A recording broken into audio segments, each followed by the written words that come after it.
तो इस वीडियो में हम 2017 के रॉयल रंबल मैच का रिव्यू करने वाले हैं। जो मेंस रॉयल रंबल मैच हुआ था उसका हम रिव्यू करेंगे। तो आज के 4 साल पहले हमने ये मैच देखा था, काफ़ी इंटरेस्टिंग मैच था और मेरा one of the favourite royal rumble matches में से एक है। लास्ट ईयर वाला जो मैच था वो मेरा फेवरेट है, पर लेकिन ये सेकंड नंबर पे। अगर मैं अपना एक्सपीरियंस बताऊं तो रॉयल रंबल होने से पहले मैं बहुत ही ज़्यादा एक्साइटेड था। मैं और मेरे कुछ दोस्त थे, हम लोग क्लास में बात किया करते थे। जब इंटरवल हुआ करते थे तो हम लोग रॉयल रंबल के बारे में बात करते थे कि ये सुपरस्टार आने वाला है। और जब अंडरटेकर ने अनाउंस कर दिया था कि वो रॉयल रंबल में आने वाले हैं तो मैं तो बहुत ही ज़्यादा एक्साइटेड था। मेरे क्लास वाले इतने एक्साइटेड नहीं थे क्योंकि वो अंडरटेकर के फ़ैन इतने नहीं थे, और मैं तो भाई अंडरटेकर को हमेशा से देखते आया हूँ, तो मैं बहुत ही ज़्यादा एक्साइटेड था। वो लोग गोल्डबर्ग के लिए बहुत ज़्यादा एक्साइटेड थे और सब लोग ये सोच रहे थे कि जब गोल्डबर्ग और अंडरटेकर का सामना होगा रॉयल रंबल में तो क्या होगा। और मुझे याद है अभी भी कि मेरा एक दोस्त हुआ करता था, वो ब्लैक बोर्ड पे जाके सब सुपरस्टार का नाम लिख दिया था जो रॉयल रंबल में आने वाले थे, जिनका रॉयल रंबल में नाम अनाउंस हो चुका था। वो जाके लिख दिया था और टीचर बोल रहा था ये सब क्या है। तो टीचर भी शॉक हो गया था और वो भी जान गया था कि अच्छा रॉयल रंबल आने वाला है, तो उसके लिए बच्चे इतने ज़्यादा एक्साइटेड हैं। तो कंक्लूजन में हम लोग रॉयल रंबल 2017 के लिए बहुत ही ज़्यादा एक्साइटेड थे। और अब आपको मिलेगा रॉयल रंबल 2017 का रिव्यू, और वीडियो को जरूर देखिएगा। तो बिग कैश आते हैं स्टार्टिंग में और उनके साथ एंजो भी होते हैं और एंजो अपना वही प्रोमो कट करते हैं। तो एंजो को देखकर यार मुझे एकदम एंजो की याद आ गई जो 2017 में 18 में दिखा करते थे। और मुझे लगा कि यार एंजो भी एक पार्ट थे रॉ के, और अब ऐसा लग रहा है कि एंजो भी मिस हो रहे हैं रॉ में, उनको वापस आना चाहिए। आई थिंक जो भी करते हैं वो ठीक थे वो भी। और फिर उसके बाद क्रिस जेरिको आते हैं और इन दोनों में थोड़ी सी फाइट होती है। और उसके बाद कलिस्टो आते हैं नंबर 3 पे। नंबर 4 पे आते हैं मोजो रॉली, और मोजो रॉली तक बिग कैश सबसे स्ट्रॉन्ग वहाँ पे दिखाई दे रहे थे। और टिल 2017 अभी तक कमेंटेटर से पता चलता है कि जेरिको जो है, क्रिस जेरिको, वो अपने 4 घंटे कंप्लीट कर चुके थे पूरे रॉयल रंबल। जितने भी रॉयल रंबल उन्होंने खेले हैं अभी तक, तब तक 2017 तक वो 4 घंटे कंप्लीट कर चुके थे रॉयल रंबल में। और जो ये रॉयल रंबल था उसमें वो 1 घंटे और कंप्लीट कर लेंगे, जिससे मतलब कि अभी तक रॉयल रंबल में क्रिस जेरिको 5 घंटे कंप्लीट कर चुके हैं। नंबर 5 पे आते हैं जैक, वो अपना अम्ब्रेला लेकर आते हैं। और ये भी एक तो सुपरस्टार था जो कि पहले आया करता था अम्ब्रेला लेकर, और मैं इसको पोपट लाल बुलाया करता था। तो बहुत ही अच्छा सुपरस्टार मुझे लगता था ये, पर लेकिन अब पता नहीं ये कहाँ चला गया। और ये आते हैं, वो सबको छाता से अटैक करते हैं और वो लो ब्लो देते हैं क्रिस जेरिको को अपने छाता से, जो कि काफ़ी फ़नी था। उसके बाद आते हैं अपने मार्क हेनरी, जो कि वर्ल्ड स्ट्रॉन्गेस्ट मैन है, और वो बहुत ही गुस्से में होते हैं, अपनी एंट्रेंस करते हैं गुस्से में। और उसके बाद वो आते हैं, मार्क हेनरी यहाँ पे सबको धोते हैं और वो एलिमिनेट करते हैं छाता मैन को, मतलब अपने जैक को एलिमिनेट वो करते हैं। और नंबर 7 पे आते हैं ब्रॉन स्ट्रोमैन। और जब नंबर 7 पे ब्रॉन स्ट्रोमैन आते हैं तो वो पूरा गेम ही चेंज कर देते हैं। मतलब कि अभी तक रॉयल रंबल ठीक ठाक से चल रही होती है, पर लेकिन रॉयल रंबल को हिट बनाते हैं ब्रॉन स्ट्रोमैन। और उनको उनकी एंट्रेंस के ही टाइम क्रिस जेरिको उनको देखते हैं ब्रॉन स्ट्रोमैन को, और वो एकदम डरे हुए रहते हैं। उनका एक्सप्रेशन जो होता है वो काफ़ी कमाल का होता है। और क्रिस जेरिको इसीलिए लेजेंड है भाई, वो मतलब हमेशा अपने कैरेक्टर में रहते हैं। ऐसा नहीं है कि वो मतलब कि बस आ गए हैं मैच खेल रहे हैं, पर लेकिन उनका मैं एक्सप्रेशन देख रहा था पूरे मैच में, वो काफ़ी अच्छा एक्सप्रेशन कर रहे थे, और इसीलिए आप लोग क्रिस जेरिको को लेजेंड बोलते हो, और वो हैं भी।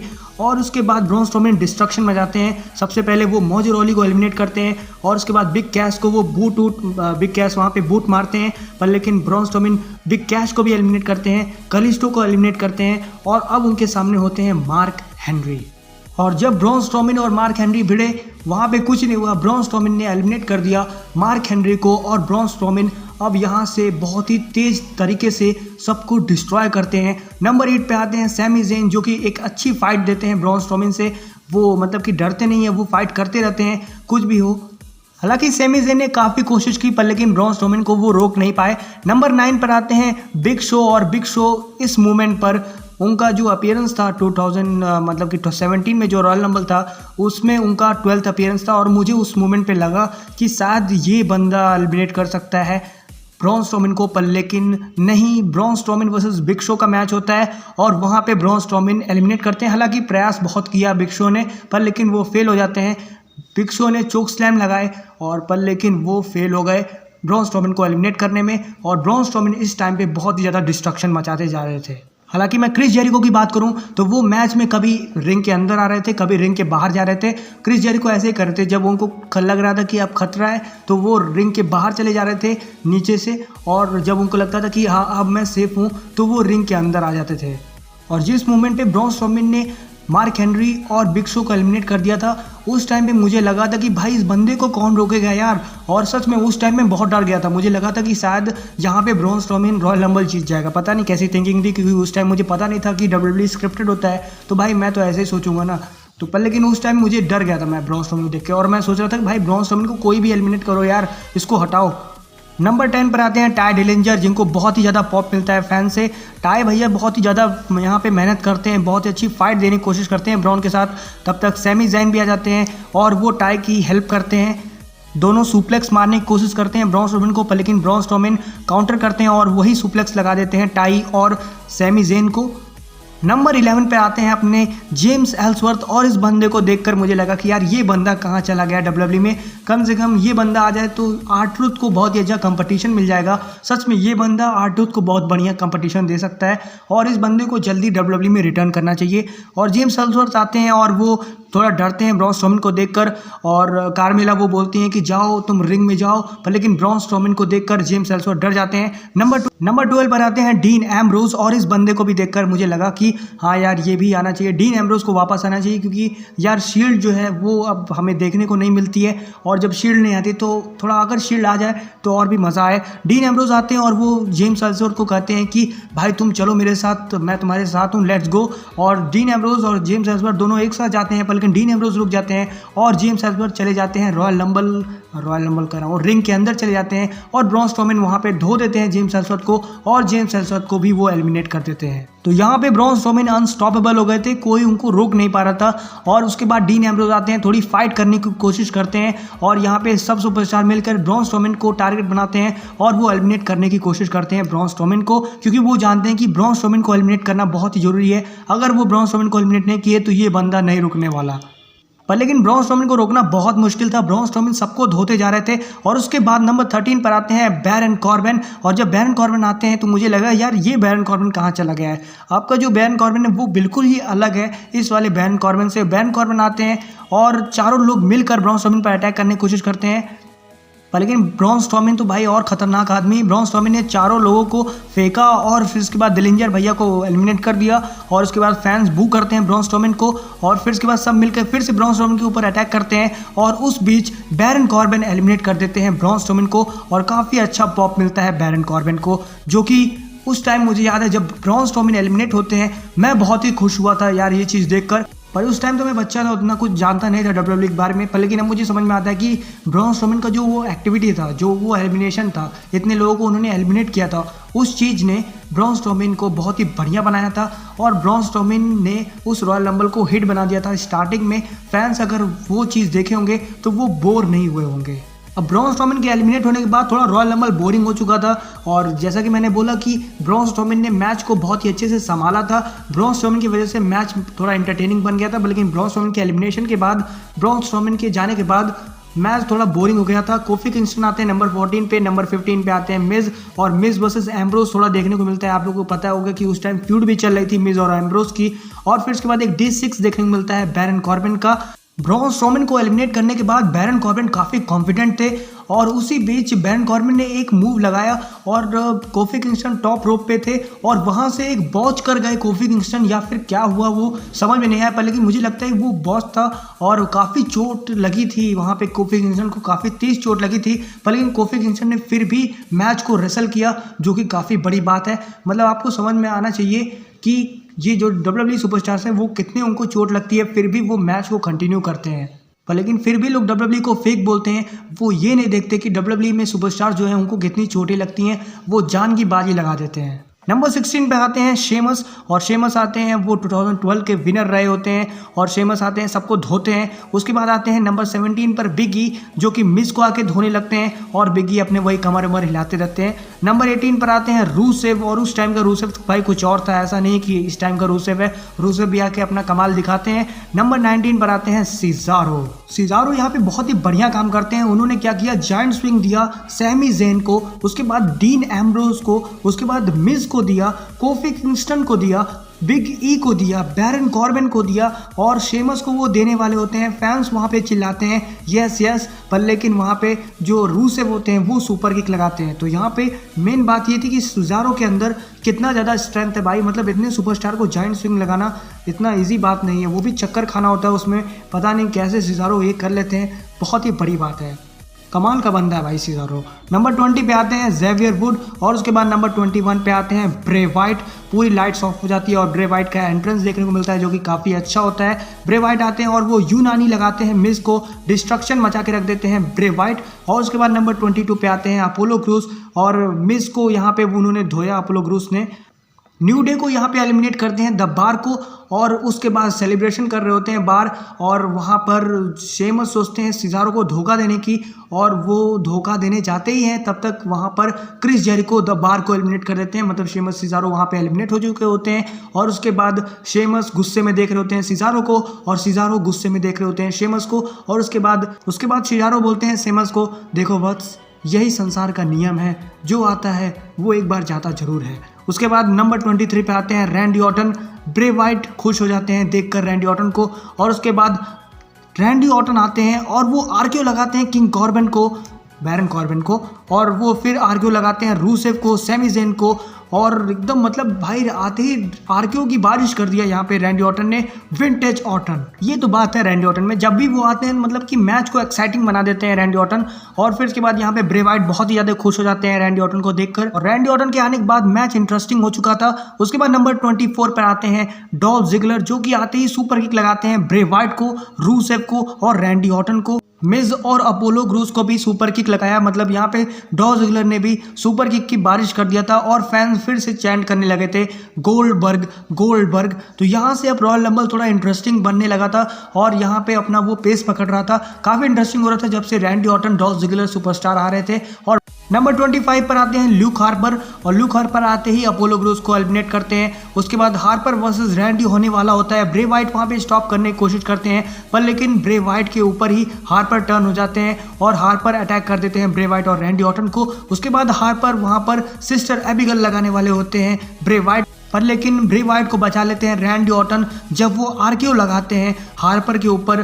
फिर उसके बाद नंबर 26 पे आते हैं ब्रॉक लेसनर और वहाँ पर पूरा गेम चेंज हो जाता है।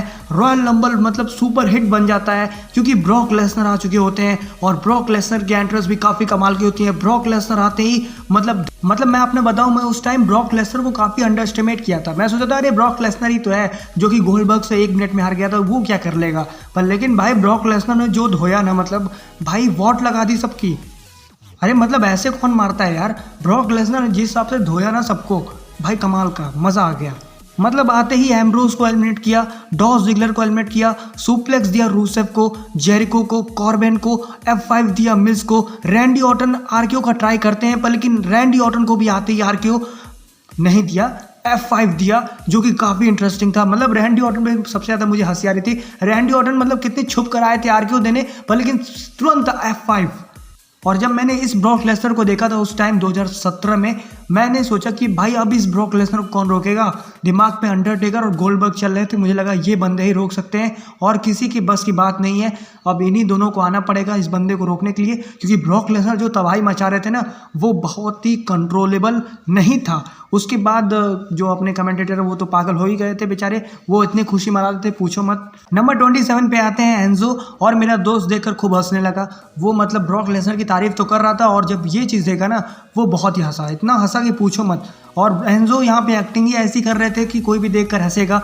और फिर उसके बाद लेसनर ने आते ही एलिमिनेट कर दिया और जिस हिसाब से जो धोया ना, सिर्फ एक ही हाथ मारा था एंजो को और एंजो उसी में गिर गए, बेहोश हो गए और ब्रॉक लेसनर एंजो को एलिमिनेट करते हैं। और उसके बाद ब्रॉक सबको धोते हैं अच्छे से। और फिर उसके बाद नंबर 28 पर आते हैं वही जिसका रिटर्न सब लोग देखना चाहते थे, सब फैंस देखना चाहते थे और वो था गोल्डबर्ग। और जब गोल्डबर्ग आते हैं, गोल्डबर्ग की एंट्रेंस होती है, ब्रॉक लेसनर पूरा तैयार होते हैं कि भाई इस बार इस बंदे को नहीं छोड़ूंगा, इस बार इस बंदे को मारूंगा। गोल्डबर्ग आते हैं, आते ही वो स्पीयर लगाते हैं और उस स्पीयर के बाद गोल्डबर्ग ने एलिमिनेट कर दिया ब्रॉक लेसनर को। मेरा दोस्त बिल्कुल शॉक हो गया था और मैं बहुत ही खुश था। मुझे लगा कि यार ये इसमें क्या है, गोल्डबर्ग में अब दम बहुत है, ब्रॉक लेसनर में वो दम नहीं रहा जो पहले हुआ करता था, जो ब्रॉक लेसनर ने स्ट्रिक तोड़ी थी, अब वो दम ब्रॉक लेसनर में नहीं है। हालांकि ब्रॉक लेसनर ने मुझे गलत साबित कब किया, जब ब्रॉक लेसनर ने हराया गोल्डबर्ग को, तब मुझे लगा नहीं भाई ब्रॉक लेसनर में अभी भी वो दम है। और अगर आप सोच रहे हो ये कैसी सोच है, तो उस टाइम मैं WWE को रियल समझता था, इसीलिए ऐसा सोचता था।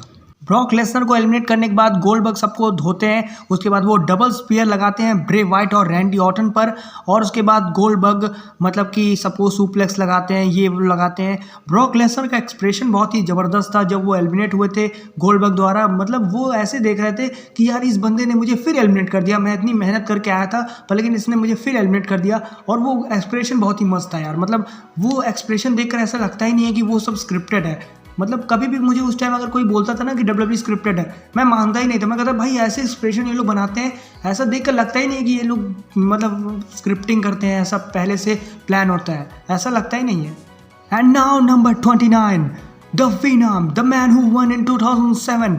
उसके बाद वहाँ पे अंडरटेकर आते हैं, सबको लगता है कि अंडरटेकर अपना कोट वोट लगा कर आएंगे, पर लेकिन अंडरटेकर एकदम डायरेक्ट आ जाते हैं रिंग में, और वहाँ पे गोल्डबर्ग आते हैं, मतलब गोल्डबर्ग और अंडरटेकर एक दूसरे को देखते हैं। अंडरटेकर लगाने जाते हैं चोक स्लैम, और ऐसा लगता है कि अंडरटेकर चोक स्लैम लगा देंगे, पर लेकिन वहां पर अंडरटेकर पर अटैक करते हैं बैरन कॉर्बिन, और गोल्डबर्ग के ऊपर अटैक कर देते हैं लूक हार्पर को गोल्डबर्ग एलिमिनेट करते हैं, और यहाँ पर बैरन कॉर्बिन को अंडरटेकर एलिमिनेट करते हैं, और अंडरटेकर जाते हैं गोल्डबर्ग के सामने, तब तक स्पीयर लगा देते हैं गोल्डबर्ग, और फिर उसके बाद गोल्डबर्ग एलिमिनेट करते हैं रूसेव को, तब तक अंडरटेकर खड़े हो जाते हैं और वो एलिमिनेट कर देते हैं गोल्डबर्ग को। और यहाँ पे अंडरटेकर, और इस चीज को देखने के बाद मैं शॉक था पर लेकिन खुश भी था कि अंडरटेकर ने गोल्डबर्ग को एलिमिनेट कर दिया।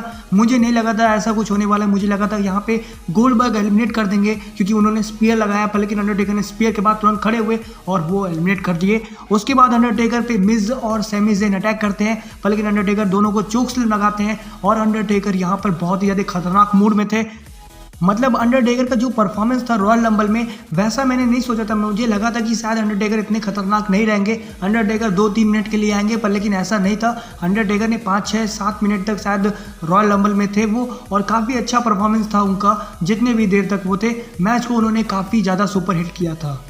और इधर रैंडी ऑर्टन आरक्यू लगाने की कोशिश करते हैं अंडरटेकर के ऊपर, पर लेकिन वो फेल हो जाते हैं। अंडरटेकर का एक पंच पड़ता है, और उसके बाद ब्रे वाइट अटैक करने की कोशिश करते हैं अंडरटेकर के ऊपर। सब लोग यहाँ पे फोकस कर रहे थे अंडरटेकर के ऊपर, पर लेकिन अंडरटेकर के सामने कोई टिक नहीं पा रहा था। अंडरटेकर सबको धो रहे थे, मतलब पहले आप लोगों ने देखा था कि बिग कैश ने सबको धोया था, उसके बाद ब्रॉन स्ट्रोमैन ने, और उसके बाद ब्रॉक लेसनर ने, उससे पहले रैंडी ऑर्टन ने, और ब्रॉक लेसनर के बाद गोल्डबर्ग ने, और अब यहाँ पे अंडरटेकर सबको धो रहे थे। और अंडरटेकर ने मैच को बहुत ही ज़्यादा इंटरेस्टिंग बना दिया था।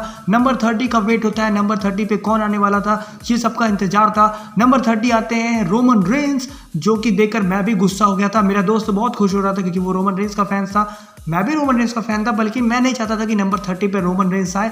और ऐसे रूमर्स थे कि डीमन किंग आने वाले हैं। अब आप बोलोगे कि यार तुमको रूमर्स कैसे पता चल रहा है, तुम तो WWE को रियल समझते थे, लेकिन यार देखो इंटरनेट सबके पास था, उस टाइम में इंटरनेट था, तो इंटरनेट में खोलता था तो ऐसे दिखाता था कि डीमन किंग के आने के चांस है, तो मुझे लगा भाई डीमन किंग आ सकते हैं, पर लेकिन मैं WWE को उस टाइम रियल समझता था, तो ऐसे चांसेस थे कि डीमन किंग आने वाले हैं। पर लेकिन जब वहाँ पे रोमन रेंस आए तो मुझे थोड़ा अच्छा नहीं लगा, और उस टाइम मैं भी उस चीज़ को हेट किया था। फैंस बहुत ही ज़्यादा बू कर रहे थे रोमन रेंस को। रोमन रेंस आते हैं, अंडरटेकर रोमन रेंस को देखते हैं, दोनों सुपरस्टार दूसरे को देखते हैं, और वहाँ पे पंचेस की बौछार होती है। पहले अंडरटेकर अटैक करते हैं, फिर रोमन रेंस अटैक करते हैं। रोमन रेंस एक सुपरमैन पंच लगाते हैं अंडरटेकर को।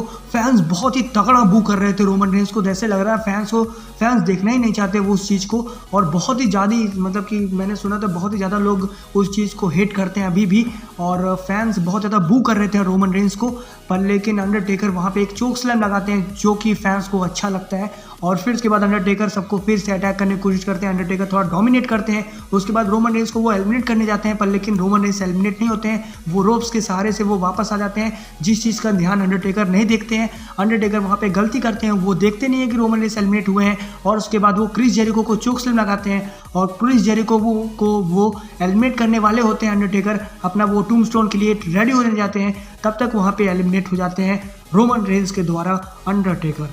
फैंस और ज़्यादा हेट करते हैं रोमन रेंस को, बू करते हैं रोमन रेंस को, और अंडरटेकर रोमन रेंस एक दूसरे को देखने लगते हैं, और फिर वहाँ से फैंस को पता चल गया होता है कि ये रेसलमेनिया में मैच जरूर होगा, ये match Undertaker versus Roman Reigns का। और फिर उसके बाद रोमन रेंस अंडरटेकर को बोलते हैं कि ये उनका यॉर्ड है, दिस इज़ हिज यॉर्ड, और फिर उसके बाद रोमन रेंस फोकस करने लगते हैं मैच पर, और अंडरटेकर वहाँ से चले जाते हैं। क्रिस जेरिको टॉप रोप पे जाते हैं, तब तक रोमन रेंस एक सुपरमैन पंच लगाते हैं, क्रिस जेरिको एलिमिनेट हो जाते हैं और क्रिस जेरिको यहाँ पर 1 घंटे स्पेंड करते हैं रॉयल रंबल में। मतलब टोटल उनका जो रॉयल रंबल में टाइम था वो 5 घंटे हो चुका था। मैच के स्टार्टिंग में उनका 4 घंटे था और ये घंटे टोटल जोड़ के 5 घंटे हो चुके थे। काफ़ी बड़ा रिकॉर्ड उन्होंने बना दिया था। पता नहीं वो रिकॉर्ड अब उनके पास है कि नहीं, लेकिन उस टाइम तक 2017 तक क्रिस जेरिको के पास ये रिकॉर्ड था। उसके बाद मैच में 3 लोग बचे थे, वो थे रोमन रेंस और रैंडी ऑर्टन, ब्रे वाइट। और फिर उसके बाद ब्रे वाइट वहाँ पे हंसने लगते हैं। दोनों सुपरस्टार यहाँ पर रोमन रेंस पर फोकस करते हैं, पर लेकिन रोमन रेंस एलिमिनेट करते हैं ब्रे वाइट को। उसके बाद रिंग में बचे होते हैं सिर्फ रैंडी ऑर्टन और रोमन रेंस लगाते हैं, अपना स्पीयर लगाने की तैयारी करते हैं और वो स्पीयर लगाने जाते हैं, तब तक उनको पड़ता है RKO और फिर रोमन रेंस एलिमिनेट हो जाते हैं। मतलब कि 2017 का विनर होते हैं रैंडी ऑर्टन और रैंडी ऑर्टन इस मैच को जीत जाते हैं और वो बहुत ज़्यादा सेलिब्रेट करते हैं। फैंस बहुत ही ज़्यादा खुश हो जाते हैं क्योंकि वो नहीं चाहते थे कि रोमन रेंस इस मैच को जीतें और WWE का बहुत ही बढ़िया तरीका था रैंडी ऑर्टन को बहुत ही अच्छी तरीके से पॉप दिलाने का, क्योंकि अगर रैंडी ऑर्टन ऐसे जीते होते तो उतना अच्छा उनको रिएक्शन नहीं मिलता। पर लेकिन रैंडी ऑर्टन रोमन रेंस को एलिमिनेट करके रॉयल रंबल जीतते हैं तो उनको और भी तगड़ा रिएक्शन मिलता है।